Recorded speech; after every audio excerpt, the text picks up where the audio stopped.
तो आज मैं जिस मूवी को एक्सप्लेन करने वाला हूँ, इस मूवी का नाम है द अल्टीमेट लाइफ। और आज की कहानी एक ऐसे लड़के के बारे में होने वाली है जिसने गरीबी के कारण बचपन में ही अपना स्कूल छोड़ दिया और अपने घर का खर्चा चलाने के लिए उसने बचपन से ही मजदूरी वगैरह करना शुरू कर दिया। लेकिन वो जहाँ पर भी जाता लोग उसका मजाक उड़ाते।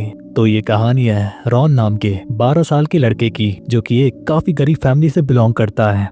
और उसकी फैमिली में उसके माता पिता और उसकी एक छोटी बहन है। और आज यहाँ पर रॉन स्कूल से जल्दी छूटते ही घर पे आया और घर पे बैग रखकर वो खाना पीना खाकर अपने लेबर के काम पे निकल गया। और यहाँ पर हम देखते हैं कि रॉन का काम होता है कि वो बर्फ की सिल्लियां उठाकर डिलीवरी करा करता है। लेकिन इस काम में मेहनत ज्यादा होती है और पैसे काफी कम। और आज यहाँ पर रॉन जब उन बर्फ की सिल्ली उठाकर उन्हें डिलीवर करने ले जा रहा होता है, लेकिन तभी यहाँ पर उसके पीछे एक गाड़ी से जोरदार हॉर्न बजता है, जिस वजह से उसके हाथ से वो बर्फ की सिल्लियां गिर जाती हैं। और यहाँ पर हम देखते हैं कि उस कार के अंदर एक अमीरजादा लड़का बैठा होता है और वो यहाँ पर बार बार अपनी कार का हॉर्न बजाता है। और वो यहाँ पर रॉन को उन बर्फ के टुकड़े हटाने को कहता है। और यहाँ पर वो रॉन को जब वो बर्फ के टुकड़े हटाते हुए देखता है तो वो रॉन का काफी ज्यादा मजाक उड़ाता है। और यहाँ पर इस अमीरजादी को रॉन को परेशान करने में कुछ ज्यादा ही मजा आ रहा होता है। अब ये देखकर रॉन को अंदर ही अंदर काफी ज्यादा गुस्सा आता है कि इस दुनिया में एक तरफ तो इतने अमीर लोग हैं जिन्हें कुछ करने की जरूरत ही नहीं है, वहीं एक तरफ उसकी जिंदगी है जहाँ पर उसे अपने पेट भरने के लिए भी इतनी मेहनत करनी पड़ती है। और ये देखकर रॉन को काफी ज्यादा गुस्सा आ रहा होता है। अब तभी वो झाड़ियों में पड़े हुए एक अखबार को देखता है, जिस अखबार के ऊपर एंड्रू कार्नेगी की कहानी लिखी होती है कि कैसे एक गरीब फैमिली से आया हुआ लड़का मेहनत करके आज करोड़पति बन गया। और यहाँ पर रॉन देखता है कि एंड्रू कार्नेगी और उसकी कहानी कुछ हद तक एक सी है, क्योंकि उन दोनों ने बचपन में स्कूल छोड़ दिया था। और एंड्रू कार्नेगी भी बचपन से काम में लग गया था और उसे भी आसपास के अमीर लड़के हमेशा परेशान करते थे। लेकिन इन सब के बावजूद एंड्रू ने हार नहीं मानी और इस दुनिया में सबसे बड़ी स्टील इंडस्ट्री बनाई। और उसने उस जमाने में जब $10 भी घर चलाने के लिए काफी होते थे, वो उस समय पर करोड़पति बन गया। अब यहाँ पर एंड्रू की कहानी पढ़कर रॉन मनी मन ये कसम खा लेता है कि वो अपनी जिंदगी में एक बिलियनर बन के रहेगा। अब यहाँ पर जब रॉन अपने काम से वापस घर आता है तो वो अपने पिता को वो अखबार दिखाता है और उनसे कहता है कि मैं भी एंड्रू कार्नेगी की तरह एक बिलियनर बनना चाहता हूँ। लेकिन यहाँ पर रॉन के पिता रॉन से कहता है, बेटा ये फालतू के सपने देखना छोड़ दे, हमें अपनी औकात देखकर ही सपने देखना चाहिए। और ठीक यही मेरे पिता ने भी मुझे समझाया था। अब यहाँ पर अपने पिता की ये सारी बातें सुनकर रॉन भी कुछ नहीं कह पाता। लेकिन यहाँ पर जब वो अपनी बीमार माँ को देखता है तब वो समझ जाता है कि वो इस तरीके से तो अपने पिता की तरह घुट घुट कर नहीं जीना चाहता, कि उनके पास इतने पैसे तक नहीं है कि वो उसकी माँ का इलाज करवा सकें। और यहाँ पर रॉन को समझ आता है कि उसकी माँ के इलाज के लिए उसे बहुत सारे पैसे कमाने होंगे। और वो यहाँ पर अपनी माँ से प्रॉमिस करता है कि वो ढेर सारे पैसे कमाएगा। और ये कहकर रॉन घर छोड़कर चला जाता है और वो सीधा पहुँचता है स्टेशन पे।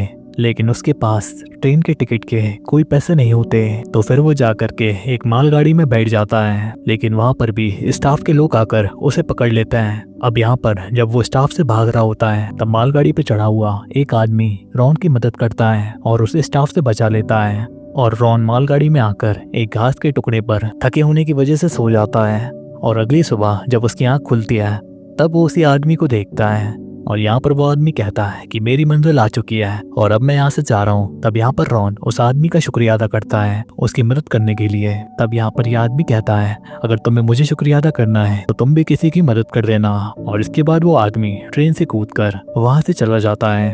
तो इसके बाद रॉन के पास भी कोई चॉइस नहीं होती, तो वो भी चलती ट्रेन से कूद जाता है और कुछ लोगों के पीछे पीछे वहाँ से चला जाता है। अब तभी वो उनके पीछे पीछे एक जगह पर जाता है जहाँ पर एक किसान कुछ लोगों को लेबर के लिए ढूंढ रहा था। और यहाँ पर कई सारे लोग खड़े होते हैं। तब यहाँ पर रॉन भी उनके बीच से सामने आता है और वो अपने आप को उस फार्मर को काम के लिए बेच रहा होता है। लेकिन इस किसान को काफी मजबूत लोगों की जरूरत थी जो कि उसके खेतों में काम कर सके। और यहाँ पर वो रॉन की मजबूती देखना चाहता था। लेकिन यहाँ पर एक तगड़ा सा आदमी रॉन को धक्का देकर नीचे गिरा देता है। लेकिन फिर भी रॉन दोबारा से खड़े होकर उस किसान से काम मांगता है और उसकी काम करने की लगन को देखकर वो किसान भी उसे रखने के लिए मान जाता है। लेकिन यहाँ पर रॉन को खेतों में काम करने का बिल्कुल भी एक्सपीरियंस नहीं होता और वो जो लकड़ी के लॉक होते हैं वो खेतों में गड़ा रहा होता है, वो एक ही धक्के में बाहर आ रहे होते हैं, लेकिन फिर भी रॉन हार नहीं मानता और दोबारा से सब चीजें सीखकर उन लकड़ियों के लॉक को दोबारा से लगाता है। और वहीं यहाँ पर जब बाकी लोग बीच में ब्रेक लेकर आराम कर रहे होते हैं, तब भी यहाँ पर रॉन अपने काम में लगा होता है। और यहाँ पर रॉन की मेहनत और लगन को देखकर एक फ्रेडी नाम का लड़का आता है और वो उसे पीने के लिए पानी देता है। अब यहाँ पर जब इन दोनों की बात होती है, तब रॉन को पता चलता है कि जो फ्रेडी है वो असल में इस अमीर किसान का बेटा है, लेकिन क्योंकि अभी पूरे देश में इकोनॉमिक डिप्रेशन चल रहा होता है, इस वजह से उन्होंने काम करने के लिए दूसरों को हायर किया। और यहाँ पर फ्रेडी अपना सपना बताता है कि वो आगे जाकर अपने पिता के बिजनेस को संभालेगा और पूरे टेक्सास में सबसे नंबर 1 का बिजनेसमैन बनेगा। तब रॉन भी कहता है कि वो आगे जाकर एक बिलियनर बनना चाहता है। और यहाँ पर ये दोनों ही एक दूसरे को अपने सपनों के लिए प्रेस करते हैं और दोनों को ही पूरा भरोसा होता है कि वो दोनों ही अपना अपना सपना जरूर पूरा करेंगे। अब काम खत्म होने के बाद जब शाम को सभी वर्कर्स फ्री होकर कार्ड खेल रहे होते हैं, तभी यहाँ पर रॉन भी वहाँ पर बैठा होता है और उन सभी को पत्ते खेलता देखकर उसे रियलाइज होता है कि इस तरीके से वो मजदूरी करके कभी भी अमीर नहीं बन पाएगा और वो भी अपनी जिंदगी बिल्कुल इन्हीं मजदूरों की तरह खत्म कर देगा। तो फिर यहाँ पर रॉन वहां से निकलता है और धीरे से उस अमीर फार्मर के घर पे पहुंचता है और उनसे पूछता है कि सर, मैं आपकी तरह अमीर कैसे बन पाऊंगा। तब यहाँ पर ये किसान रॉन से कहता है कि अमीर होने की कुछ कंडीशंस होती हैं, तो मैं उन्हें पूरा करना होगा। और अगर तुम्हें वाकई में कामयाब होना है तो तुम्हें सबसे पहले अपने आसपास के लोगों के लिए लीडर बनना होगा और तभी तुम हकीकत में कामयाब हो पाओगे। अब यहाँ पर रॉन कुछ देर सोचता है और उस किसान से कहता है कि सर, अगर मैं आपका काम समय से पहले पूरा कर दूं तो क्या मुझे ज्यादा पैसे मिलेंगे। तब यहाँ पर ये किसान मुस्कुराते हुए कहता है कि बिल्कुल ऐसा हो सकता है। तो तब यहाँ पर रॉन कहता है तो फिर मैं आपका काम कल ही पूरा कर दूंगा, लेकिन इसके लिए आपको मुझे ज्यादा पैसे देने होंगे, तो आप मेरे पैसे तैयार रखना। लेकिन यहाँ पर ये किसान मनी मन हंसता है और वो रॉन से कहता है कि तुम ऐसा नहीं कर सकते। और अगली सुबह हम देखते हैं कि वर्कर होम में आकर बेल बजती है और सारे वर्कर्स जागते हैं, लेकिन यहाँ पर जब वो उठकर देखते हैं तो तब उन्हें पता चलता है कि रॉन तो वहाँ पर है ही नहीं और वो यहाँ पर खेतों में 3 बजे उठकर ही काम पे लग गया था। और वो यहाँ पर सभी कहानी पे उन्हें बताता है कि हम हमारे काम को कम समय में पूरा कर सकते हैं कि अगर हम लगातार एक असेंबली लाइन में काम कर रहे हैं। और यहाँ पर उसकी असेंबली लाइन के मेथड से रॉन समय से पहले ही अपना काम पूरा कर देता है, जिससे उसे ज्यादा पैसे मिलते हैं और ये उसकी पहली मोटी कमाई होती है, जिसमें से वो $20 अपनी माँ की दवाई के लिए घर पे भेज देता है। अब यहाँ पर जब वो उस मनी ऑर्डर को देकर घर जा ही रहा होता है कि तभी वो एक आदमी को देखता है जिसका बेल्ट असल में सोने का होता है। अब ये देखकर रॉन का दिमाग हिल जाता है और वो सीधा उस आदमी से पूछता है कि सर, मैं आपके जैसा अमीर कैसे बन सकता हूँ। तब यहाँ पर यह आदमी कहता है कि ये टेक्सास का समुद्र तो खजाने से भरा हुआ है, लेकिन वो खजाना वही खो सकता है जो कि गहराई तक जा सकता है। अब ये सुनते ही रॉन समझ जाता है कि ये आदमी जमीन के नीचे तेल की बात कर रहा है। अब इसके बाद जब रॉन पोस्ट ऑफिस से बाहर आता है, तब उसकी नजर एक खूबसूरत लड़की के ऊपर पड़ती है जिसका नाम होता है हैना। और यहाँ पर हैना भी रॉन को देखती है और उसे देखकर कहती है कि लगता है तुम तो यहाँ पर नए हो। तो वो यहाँ पर रॉन को उसके स्कूल की डांस पार्टी में इन्वाइट करती है और उससे पूछती है क्या तुम वहाँ पर आओगे। तो तब यहाँ पर रॉन भी नर्वसली उससे हाँ कह देता है। अब इसके बाद हम देखते हैं कि रॉन अपनी बची हुई सारी सेविंग्स को लगाकर कुछ ढंग के कपड़े खरीदता है उस डांस पार्टी में जाने के लिए। और वहाँ पर पहुंचकर वो अपना सारा कॉन्फिडेंस जुटाकर हैना से बात ही कर रहा होता है कि तभी यहाँ पर उन दोनों को इंटरप्ट करते हुए एक कस नाम का लड़का बीच में आ जाता है और वो हैना को उसके साथ डांस करने के लिए कहता है। लेकिन यहाँ पर हैना कहती है कि मुझे सबसे पहले रॉन ने पूछा है और मैं रॉन के साथ ही डांस करूंगी। और इससे हमें समझ में आ गया था कि हैना को भी रॉन में इंटरेस्ट है। और इसके बाद वो दोनों ही काफी अच्छी तरीके से डांस करते हैं और डांस करते करते रॉन हैना से कहता है कि वो उससे शादी करना चाहता है।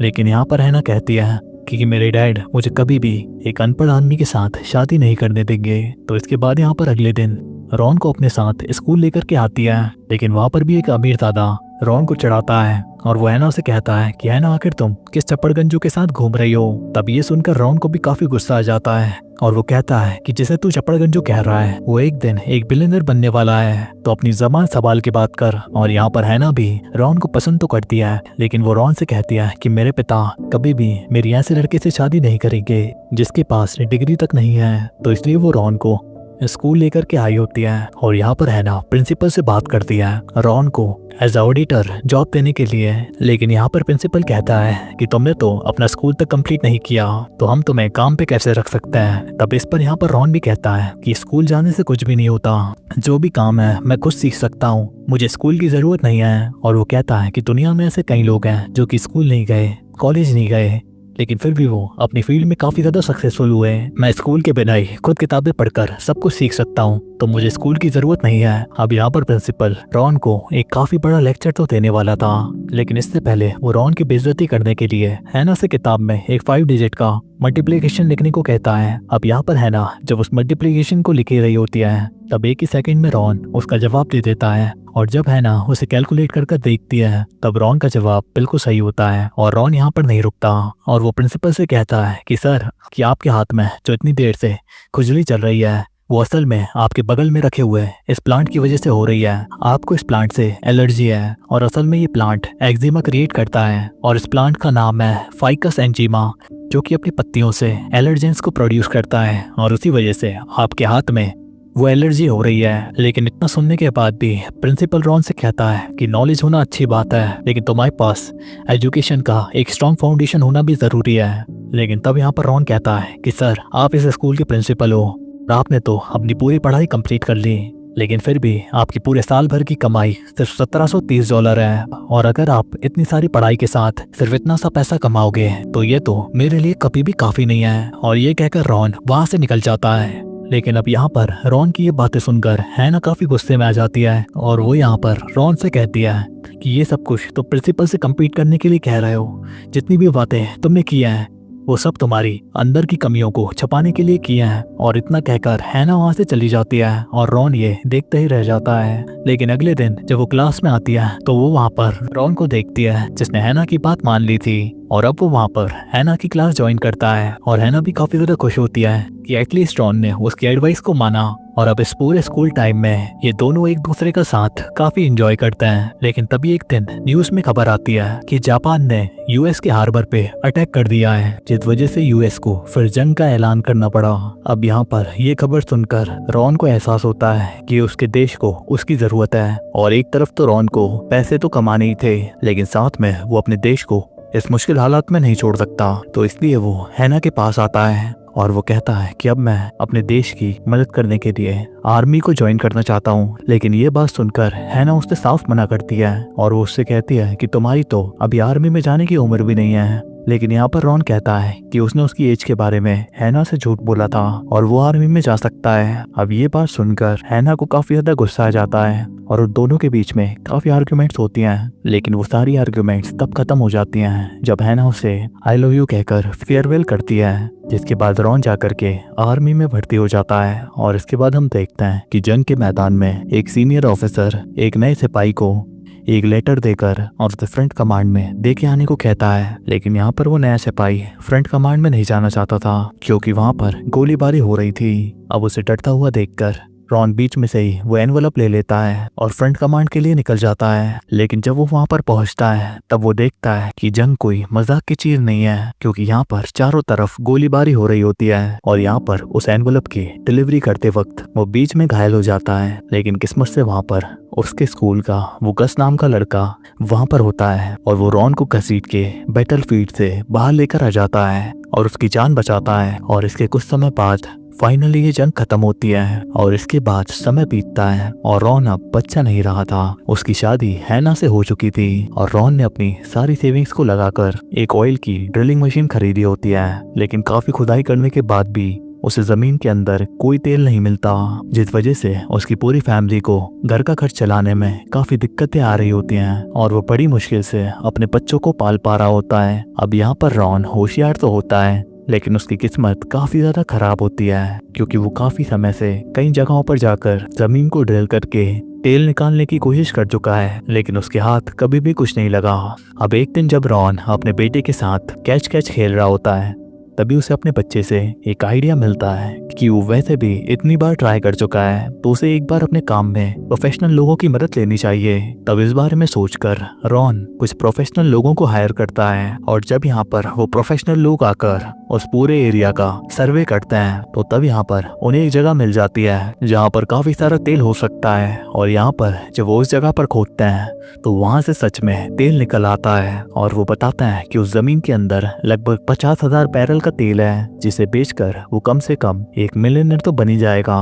और अब यहाँ से जब वो तेल निकलता है तब रॉन का खुशी का ठिकाना नहीं होता और वो उसी हालत में अपने घर आता है। और उसे पूरी तरीके से तेल में लथपथ देखकर हैना उसे गले से लगा लेती है, क्योंकि वो भी समझ चुकी थी कि रॉन अपने काम में कामयाब हो चुका है। लेकिन अब जब ये खबर उस फार्म के ओनर पे पहुंचती है तो तब यहाँ पर वो फार्म का ओनर बीच में आ जाता है और वो रॉन के ऊपर केस करता है। और वो कहता है एग्रीमेंट के हिसाब से तुमने ये जमीन सिर्फ किराए पे ली थी और तुम्हारे पास कोई भी राइट नहीं है इस जमीन के अंदर खुदाई करके तेल निकालने का। अब ये सुनकर रॉन को काफी ज्यादा गुस्सा आ जाता है। तब वो भी सोचता है उसे इस केस के लिए कुछ प्रोफेशनल्स को हायर करना चाहिए और वही उसकी इस केस में मदद कर सकते हैं। तो तब यहाँ पर रॉन इस शहर के बेस्ट लॉयर को हायर करता है जिसका नाम होता है वॉल्टन। और यहाँ पर कोर्ट रूम में वॉल्टन को देखकर उसका अपोजिशन का लॉयर वॉल्टन का काफी मजाक उड़ाता है, लेकिन वॉल्टन उसके ऊपर ध्यान नहीं देता। और इसके बजाय यहाँ पर वॉल्टन उसकी केस की फाइल को ऊंची आवाज में पढ़कर कहता है कि वो कितने आसानी से इस केस को जल्दी से जीत जाएगा।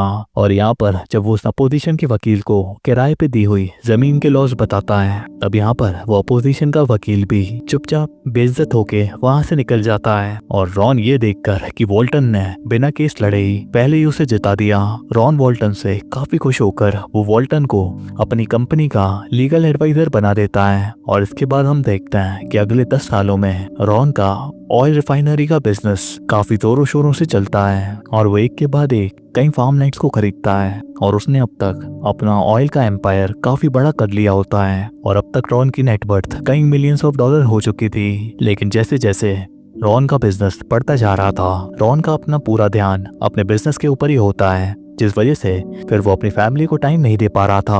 और अब क्योंकि उसकी फैमिली के पास काफी सारे पैसे आ चुके थे, जिस वजह से रॉन के बच्चे काफी ज्यादा बिगड़ने लगे थे और वो बस रॉन से पैसे मांगने के लिए ही मिला करते। लेकिन रॉन को इस सब से फर्क नहीं पड़ता, वो तो बस और पैसे कमाना चाहता था ताकि वो आगे जा करके पूरे देश में एज अ बिलियनर कहला सके। लेकिन अब जैसे जैसे जमीनों से और तेल निकलता है तो तब यहाँ पर मार्केट धीरे धीरे सैचुरेट होने लगता है। तो तब यहाँ पर रॉन को उस किसान की बात याद आती है कि उसे हर सिचुएशन में एक लीडर की तरह एक्ट करना होगा।